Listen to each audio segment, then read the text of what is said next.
So last weekend, my friends and I gathered for what was supposed to be a typical evening of board games and bad takeout at Dave's apartment. Everything was going according to plan until Dave announced, with suspicious excitement, that he wanted to show us his latest art project.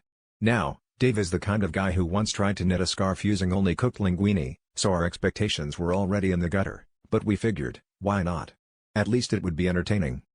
He led us into his kitchen, where the table was covered in tarps, and at the center was a massive canvas. Next to it sat a colander full of cold, overcooked spaghetti and a rainbow assortment of sauces and food coloring. Tonight, Dave declared, I will not use brushes. I will paint with only spaghetti. We stood there, mouths agape, as Dave dipped a limp noodle into what I can only describe as neon marinara and started flinging it Jackson Pollock style at the canvas. His technique was somewhere between interpretive dance and a toddler having a tantrum. At first, we tried to be supportive.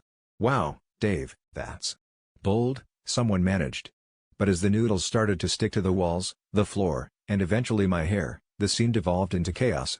Dave, undeterred, explained that this was all part of his avant-garde exploration of pasta-based self-expression. At one point, he tried to get us to join in, handing out spaghetti strands like we were about to duel with edible swords. I caught a stray Elba macaroni in the eye and realized I was living in a food fight disguised as performance art. Finally, after what felt like an hour and a half of slipping on fusilli and dodging rogue Penny, Dave stepped back, surveyed his carb-laden masterpiece, and said with a sigh, I know what you're all thinking. But don't worry. I'm not having a midlife crisis. I'm just past my prime.